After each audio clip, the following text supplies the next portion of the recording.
Byrjaðu að segja mér aðeins frá þessu djúpborunarverkefni. Hvaða verkefni er þetta? Þetta er nú verkefni sem átti tilurð sína upp úr aldamótum af forspörkum vísinda og verkfræði hjá þá Hitaveitu Suðurnesja, fór að vera Háfs Orku og þróaðist í samstarfi íslensku orkufyrirtækin og fleiri aðila í nokkur ár. Fyrir nokkrum árum var boruð hola í þessum tilgangi norður í Kröflu sem lenti á rúmlega 2000 metra dýpi í fljótandi kviku. Síðan var áformað að bora aðra holu og það er nú orðið að raunveruleika hér á Reykjanesi.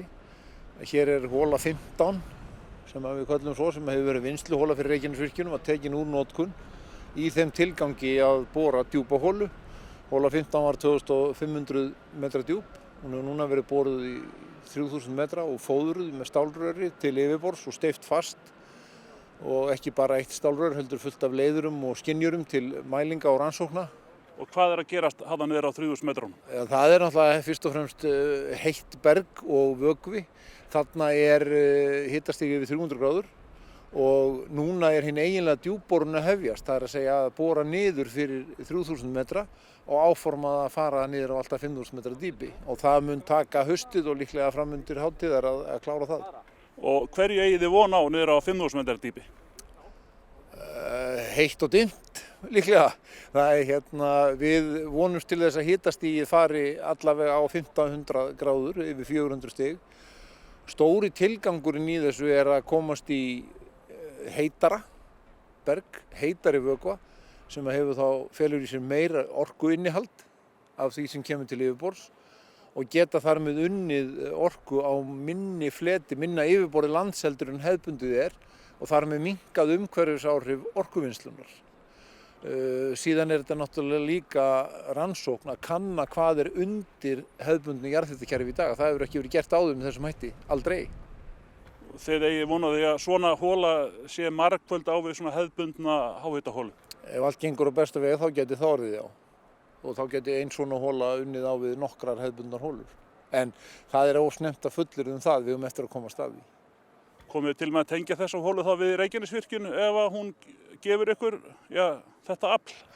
Ef hún gefur aflið, ef efnafræði vökvans verður þannig, þá er alveg hugsanlegt að það verði gert. En kannski kemur í ljós að það þarf einhvern annan búnað til þess að nýta hana. Það er of snemmt að segja til það. En það verður skoðað. Það eru svona miklar varúðarráðstafanir í kringum borin út af þessu verkefni. Eiga menn von á að það sé eitthvað öðruvísi að koma upp úr holunni? Það gæti orðið öðruvísi og viðbúnaðurinn er mikill af því það eru fleiri þættir sem eru kannski óvissir heldur en í hefðbundnu borverki þar sem við vitum hvað við erum að eiga við og þess vegna er viðbúnaðurinn mikill. Holan er hönnuð sérstaklega fyrir það mannskapur þjálfaður og valinn búnaður og tækni til þess að það má kannski segja að í hefðbundnu borverki vitum við nokkuð vel hverju við eigum von á og hérna eru ýmsar útgáfur mögulegar og þess vegna þarf að vera mikill viðbúnaður og þess vegna gildir það borstaðinn sjálfan líka vinnusvæði.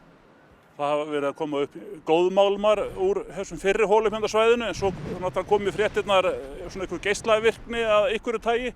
Eigið þið von á því hérna? Já, það hefur orðið vart í útfellingum og holutoppum og það er nú alveg í góðu farvegi það mál og við eigum ekki sérstaklega von á því hér við þessa holu. Hins vegar góðmálmar á Reykjanesi, það er staðreynd, það er vitað. Hvort að tæknin síðan leyfir að þeir verið nýttir, það á eftir að koma í ljós. HS Orka er nú ekki eini í þessu verkefni. Þið eru meðal annars í samstarfi við Statoil í Noregi. Hvers vegna koma þeir að verkefninu? Já, nákvæmlega bæði önnur íslensk orkufyrirtæki, Landsvirkjun og Orkuveita Reykjavíkur eru í þessu verkefni líka ásamt Orkustofnun. Statoil kemur að þessu verkefni með okkur og þeirra tilgangur er fyrst og fremst að vinna farveg inn í orkumál framtíðarinnar og læra af þessu verkefni og það er mikill fengur fyrir okkur líka að fá Statoil með í verkefnið því þeirra þekking nýtist líka í þessu sérstaka verkefni.